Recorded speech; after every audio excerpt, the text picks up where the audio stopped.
탄핵 사유 1조, 3조, 4조, 5조, 7조, 5번째네요. 또 있습니다. 헌법제 10조 위반. 헌법제 10조는 우리나라 헌법에서 가장 중요한 헌법의 심장에 해당합니다. 그리고 뇌수에 해당한다고 합니다. 헌법학자들이 설명해 가면은 모든 국민은 인간으로서의 존엄과 가치를 가지며 행복을 추구할 권리를 가진다. 국가는 개인이 가지는 기본적 인권을 보장해야 한다. 이게 헌법 10조입니다. 얼마나 근사합니까? 이것이 생명권 조항이라고 합니다. 기본권 조항이기도 하고 행복을 추구할 권한을 가진다. 기본권을 국가가 반드시 지켜야 한다. 기본권 중에 기본권이 생명권입니다. 국민의 생명을 지켜내는 임무를 우리는 문재인에게 맡겼어요.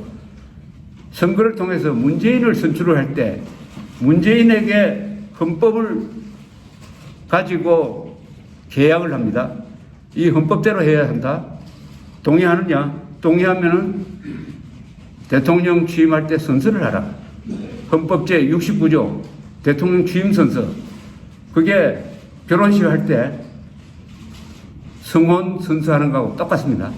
내용은 대통령으로서 성실하게 직무를 수행하며 국가를 보위하고 헌법을 준수하겠습니다. 이렇게 합니다. 그걸 안 지키고 있어요. 안 지키고 있는 것 중에서 제일 중요한 게 국민의 생명권을 지켜주지 않고 있습니다.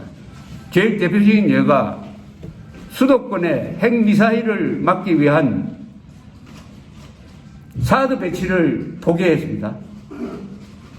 사드 배치, 우리가 살려고 그것도 미국이 지금 배치해주고 있는데 수도권에 배치해야 핵미사일로부터 수도권 2,500만을 지켜낼 것 아닙니까?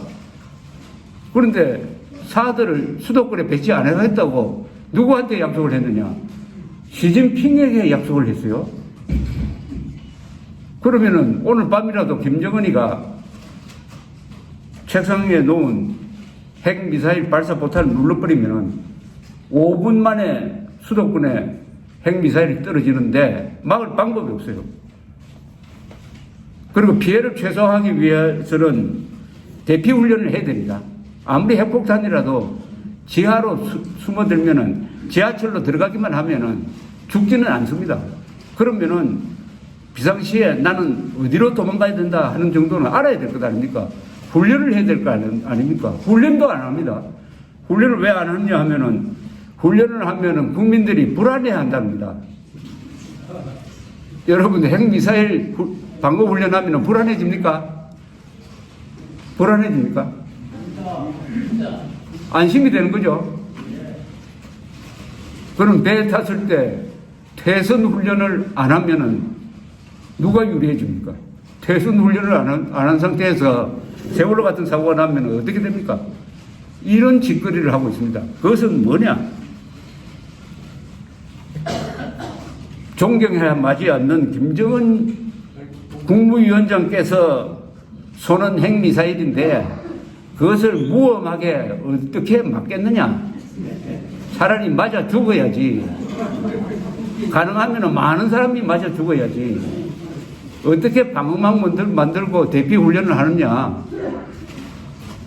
김정은 위원장이 쏘는 핵미사일인데 그것을 기꺼이 맞아 죽어야지. 그것 아닙니까? 아니 제가 지금 과장을 하고 있어요. 일부러 웃기려고 하는 이야기 아닙니다. 그렇게 해석할 수밖에 없죠. 어떻게 하면은 수도권 사람들을 북한 핵미사일에 노출시켜가지고 북한의 공갈이 먹히도록 할 거냐. 이렇게 해놓으면은 북한이 백령도를 딱 점령한 다음에 한국이 반격하려고 하면은 미사일 쏘겠다, 핵미사일 쏘겠다. 너가 수도권에 막는 방법이 있느냐, 없지 않느냐. 이렇게 공갈을 하면은 수도권에 사는 사람들이 그렇지. 역시 전쟁보다는 평화가 좋지.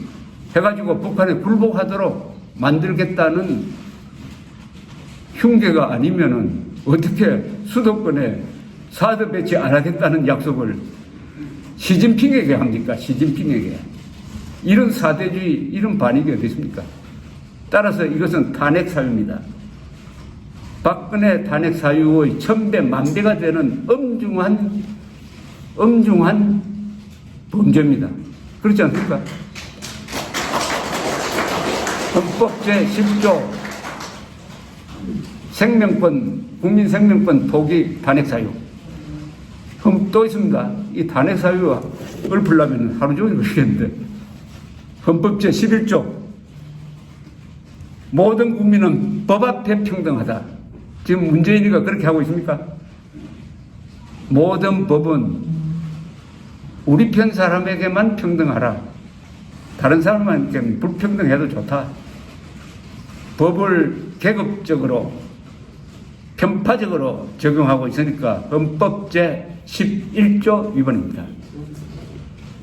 그 다음에 또 많아요. 요 정도만 하고 총괄적으로 하면은 문재인 씨는 헌법 제66조 대통령의 직무, 헌법 제69조 대통령 선서를 토탈로 전면적으로 그리고 일상적으로 위반하고 있습니다. 헌법 위반을 가끔 하는 게 아니에요. 매일매일 합니다. 매일매일 헌법을 위반하고 있습니다. 매일매일. 헌법 제66조는 대통령의 책무를 이렇게 규정하고 있습니다. 첫째, 영토의 보존입니다. 그 다음에 국가를 보호하는 겁니다. 그 다음에 국가의 계속성을 수호하는 겁니다. 그 다음에 헌법을 수호해야 돼요. 그리고 평화통일을 위한 노력을 해야 됩니다. 이 5개 책무입니다. 그 중에서 중요한 게 국가의 계속성입니다. 문재인은 국가의 계속성을 부정합니다. 대한민국의 국가의 계속성이라는 것은 자유민주주의와 시장경제와 반공정신, 그리고 우리 선대, 삼국시대, 통일신라, 고려, 조선, 대한민국으로 이어지는 이 민족사의 정통성을 수호해야 된다. 그게 바로 국가 계속성의 수호입니다. 근데 문재인은 들어서가지고 국가의 계속성을 탁 잘라버리고 김대중, 노무현, 문재인만 인정하고 그 앞에 정권은 적폐다. 이렇게 몰아가는 거 아닙니까? 국가의 계속성을 부인하고 있습니다. 그리고 헌법 제69조 취임선서 이렇게 다 합치면 최소한 아무리 적게 잡아도 문재인은 10번 이상 탄핵을 해야 됩니다. 10번 이상 탄핵을 해야 합니다. 그런데 탄핵은 어떻게 하느냐? 국회가 하는 거죠. 국민이 직접 탄핵할 수 있는 방법이 없습니다. 어떻게 탄핵해야 되느냐? 탄핵하는 방법이 뭐가 있습니까? 압도적 국민의 의지가 나타나는 거죠. 오늘 1시에 날짜를 잡았을 때 유권자가 한국에 막 한 3,800만 좀 될 겁니다. 3,800만 중에 한 반, 2천만 명이 거리로 쏟아져 나온다. 문재인을 탄핵하라.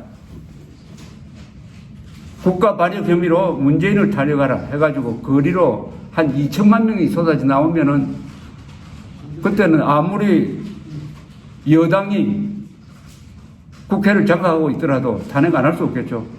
2천만 명이 거리로 쏟아져 나온다. 하루도 아니고 계속 한 열흘쯤 시위를 하면은 아마 탄핵이 이루어질 겁니다. 왜냐? 국민들이 무서워서 이런 민심을 거부하다가는 선거에서 다 떨어지겠다. 다 감옥에 가겠다. 공포심을 느낄 때. 그게 국민 저항 운동입니다. 그렇게 하는 방법이 있고, 아니면은 내년 총선 때